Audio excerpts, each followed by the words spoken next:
And I think there's a lot of maybe it's, yeah, I was going to say pressure, I think, around people with disabilities to kind of prove themselves in some way. There's this, I'm thinking in particular of a kind of marketing campaign back in like 2012. It was the London 2012 Paralympics, and the advertising that they used for that was called like, it was like "We are the superhumans" was the tagline, and it was all these incredible Paralympians breaking records and with that like super strong bodies and kind of like breaking the boundaries and perception of what a human body is capable of. And I think that's incredible, and it's amazing that, you know, it proves that disability is completely a social construct in many ways, and it's an incredible thing to bring into awareness.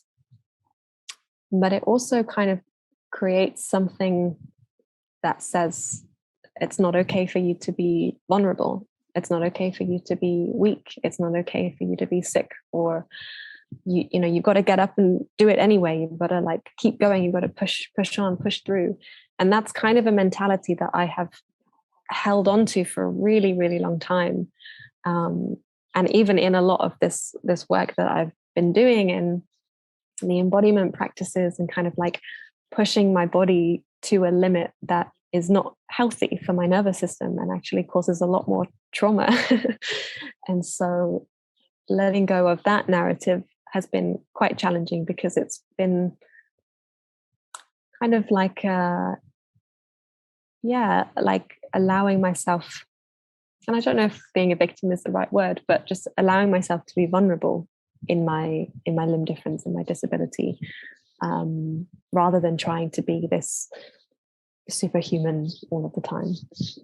Yeah, I absolutely resonate with that. I recently had this too. And being in one of these environments where everyone's like, oh, everything's your story and everything's your ego. And there was a lot of practices that I could tell like were just not good for my body. Like if, you know, I know that my blood pressure goes off and I can pass out. And, you know, when I had period cramps, I'm like, this is going to make the cramping worse. And, you know, people like, you're in a story.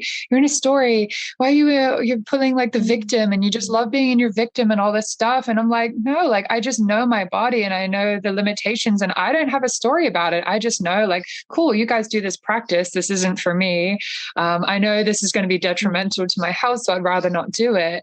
But I was constantly surrounded by other people's voices, which used to be my inner voice, because I used to, you know, similar to you, it's like, I can do anything anyone else can do. I'll prove to you that I'm just as capable and all this stuff. But like lately, you know, there's been a deep acceptance within me of like, my body is just physiologically built different. Like my collagen didn't form properly and I have limitations, and that's fine. And I'm fine with it. I'm fine with not needing to do everything. I'm fine with sitting out.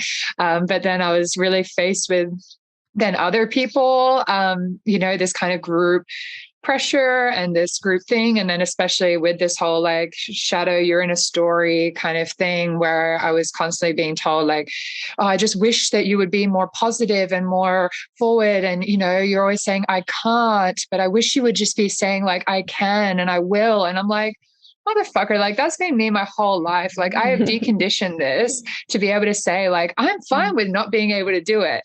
Like, I'm cool with that. Like, I'm in acceptance with my limitations and I don't need to do everything and I'm fine with it. But everyone else wasn't. And I started feeling like I was going insane, because I was like, am I in a story? Like, I've been actually really happy lately and really fine and doing fine in my life. But suddenly in this environment, I feel really handicapped and I feel really like in my victim. And I started like actually feeling like I was going quite crazy, because there was this constant external judgment and then people being, oh, but we're not judging you, you're just judging yourself. And I'm like it's really like full on. And it really then like once I was out of that environment and recognizing like, oh no, actually out of this environment, I'm fine again. It was literally just in this environment where I was being pressured, that it was a problem and that my limitations were a problem. After that, I really started seeing like why I am so, I don't know, valuing and reiterating to people when I'm teaching them about like, it's so important to not push people, to not say that they're in a story, to not just call everything resistance, because sometimes like it's literally the best thing and the healthiest and the most nourishing thing, and actually a very empowering thing to just say like, I'm not going to do the thing that's not for me. I'm going to listen to my body. I'm going to trust my body.